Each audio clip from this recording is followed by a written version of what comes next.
Sometimes Fridays go crazy with gaming news. It's not often, but when it does, it gets out of control. And that's actually happening today. So I already did a video that I recorded, and maybe I'll release it tomorrow at this point around the whole Pokemon stuff that's going down right now with the Switch and the 30th anniversary and older versions showing up on the Switch. But we have some breaking news that's happening right now around Xbox because they massive shakeup hitting. I mean, this is probably the biggest shakeup we've seen for Xbox in a long time. Certainly, you could say in the 25 years because Phil Spencer is retiring. And there are still some question marks here, especially with the person coming in to replace him. But then also, what happened with Sarah Bond? It's very, very interesting stuff happening right now. We're going to take a look at that here today. So if you guys enjoyed the video, hit the like button, subscribe if you're new. So what happened was multiple outlets started to pop up with exclusives or just immediate reports because it seemed like there was information that was sent out and then almost like kind of embargo. I mean, this is here's an image that Windows Central even has of Phil Spencer and the new person coming in to run Xbox here. And so this all just hit like immediately all at once. We have statements from multiple people, including Asha Sharma, who is taking over as CEO of Microsoft Gaming. We'll get to that here in a minute. But Phil Spencer retires as Microsoft appoints Asha Sharma CEO of Microsoft Gaming. Major Xbox leadership reshuffled announced. So they say here Microsoft has announced a sweeping reorganization of its gaming division as longtime Xbox leader Phil Spencer retires after nearly 4 decades at the company. It's been about, he said, 38 years. He said he started as an intern in 1988 at Microsoft. So he was there before Xbox, but he's been within Xbox for quite some time. And I looked at this and I said, man, that feels like kind of the end of Xbox. And it could be end of Xbox as I've known it because I don't think Microsoft can just get rid of Xbox with how much money they've invested in that division. But I think it's going to look a lot different here soon. It already kind of does, but like even more so because I do feel like Phil Spencer, while he gets a lot of flack, obviously, it's not like Xbox in a great position right now. But I do think he still was trying to almost push back at times against what was just an overwhelming force at Microsoft because it's Satya Nadella who is making a lot of decisions, especially after the Activision Blizzard acquisition, and they realized they had spent in total with all the acquisitions almost $100 billion. So eventually they're like, hey, you guys got to make some money. And we're seeing a lot of changes that have happened that I think have definitely hurt the console itself. Anyway, they say in a pair of internal emails shared today, CEO Satya Nadella confirmed that Asha Sharma, a rising executive with deeper experience in consumer platforms, will become executive vice president and CEO of Microsoft Gaming, reporting directly to him. So, yes, I mean, look, Phil Spencer reported directly to Satya Nadella, and we saw what was going on there. But Phil Spencer did say that he started to kind of talk about his exit last fall.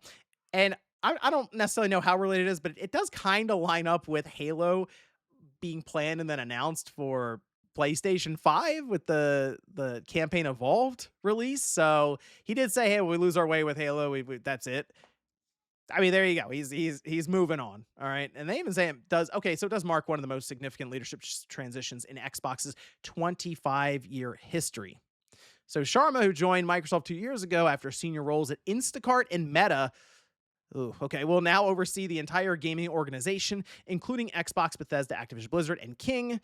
Nadella emphasized her track record in scaling global consumer ecosystems and aligning business models to long-term value skills that he says are essential as Microsoft Gaming enters its next era. So she's immediately going to come in, and there's me skepticism just because like Meta isn't exactly a company you look at with knowledge or intimate knowledge with gaming. They've had a rough go of it as well. We've heard about them shutting down studios, like Ready at Dawn, is a big one that they shut down, and others. So it's not like they are first to mind when you go, oh, gaming divisions that you would like to pull somebody from and then put in charge of Xbox. But again, that could just lead to more when it comes to behind the scenes, organizational, and being able to manage developers, divisions. Anyway, they say Asha has helped build and scale services that reach billions of people. She brings deep experience building and growing platforms, which will be critical in leading our gaming business into its next era of growth. Her appointment signals Microsoft's intent to fuse its gaming ambitions with its broader push into AI driven consumer experiences. Yes, she is well versed when it comes to the AI division and field. And again, immediate skepticism when she becomes or comes into power here, you could say, with Xbox, and what exactly her strategy will be. Which we do have a statement from her, and we'll take a look at that soon. That may give us an indication. People are still unsure as to what to even read from it at this point because it's so early on with what her plans could be. Matt Booty promoted to EVP and Chief Content Office. So Matt Booty still around, still will be there, and it'll be elevated to Executive Vice President and Chief Content Officer, reporting to Sharma. The new role consolidates oversight of nearly 40 studios across Xbox Game Studios, Bethesda, Activision Blizzard, and King. Booty's expanded remit reflects Microsoft's desire for tighter coordination across its massive first-party portfolio, which includes Halo, Elder Scrolls, Call of Duty, Diablo, World of Warcraft, Candy Crush, and Fallout. Yeah, that's the thing. Matt Booty. I mean, there have been a lot of struggles within Microsoft when it comes to just getting games out the door and in good shape. Recently, they've been better about getting games out the door, but I think we're still waiting for some incredible experience to show up and like blow the doors off the place. Yeah, obviously, it's Game of the Year, and it came out of a first party Microsoft studio. I think we're still waiting for that moment, but I will give them credit. They are getting games out the door this year. It seems like they're going to have a bunch of titles ready to go. So quantity wise, they seem to have at least that all figured out. Okay. So with that said, Phil Spencer leaving 38 years of Microsoft. He had some ups and downs. Again, the acquisition I think that I look to as being one of the better ones is definitely Mojang. $2.5 billion. They bought Mojang, Minecraft, for less than what Sony bought Bungie for. And you never hear about issues at Mojang like that. You know, all they've ever really done is just make money and grow Minecraft. It's still very relevant and still very popular to this day. So, yes, in hindsight, great acquisition. The acquisition that clearly I think a lot of people look at as now sinking or really putting a lot of focus and shifting Xbox away from the console and changing the brand up is the Activision Blizzard acquisition. So, yeah, again, you have some highs, you have some lows. So Phil Spencer, after 38 years, it seemed like he was just ready to move on. So the one person that didn't get a little headline here is Sarah Bond.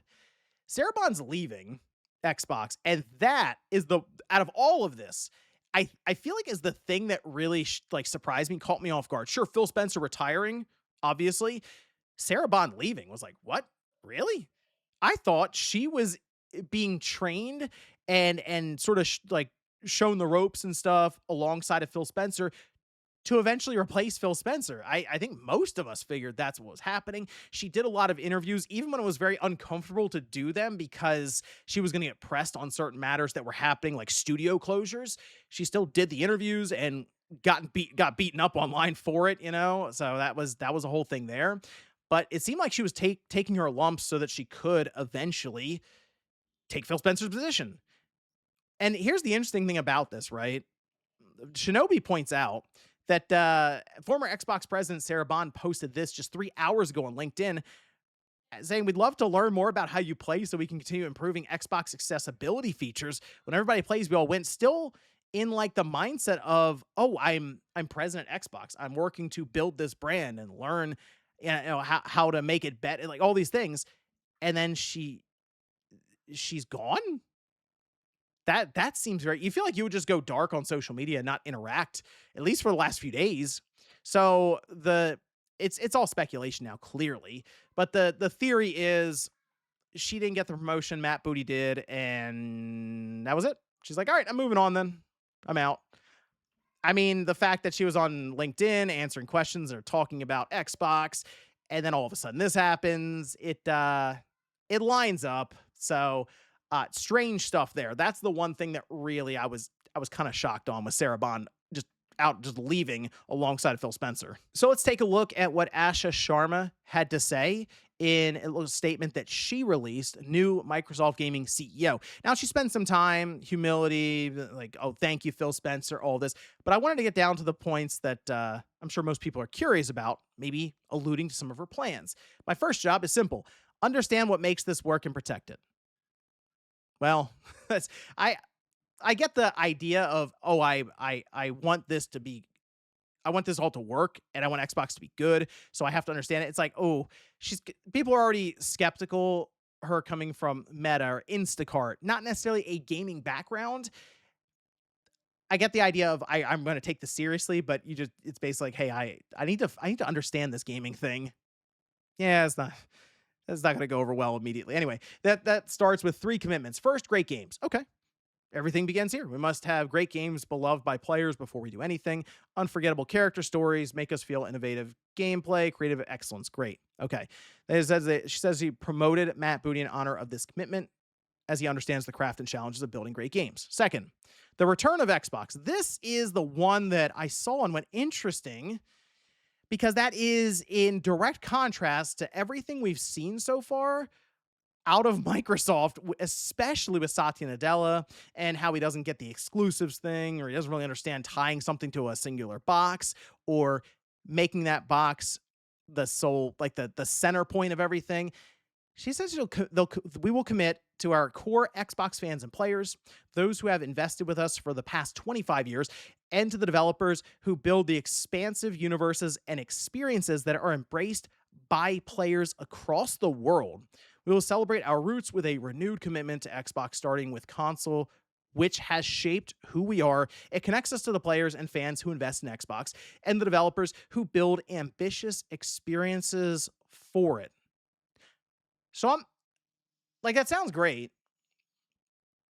I'm trying to figure out how they would do that without without going, hey, we're going to make these games exclusive to the Xbox. I mean, that really is what it comes down to. You can make a really good system, and we see it in the past where you have something like the Dreamcast, for example, but it wasn't able to catch momentum and they ran out of money. Microsoft doesn't really have a run out of money problem. They have an image problem. And the console, which has always kind of been the brand because it's called Xbox, fell by the wayside. People were still kind of unsure as to what they're buying the Xbox console for in the first place, other than, I mean, it ties to Game Pass, I guess, and I can play these games anywhere, and it's kind of a confusing mishmash of messaging that clearly has shown that people are opting not to buy the $650 console.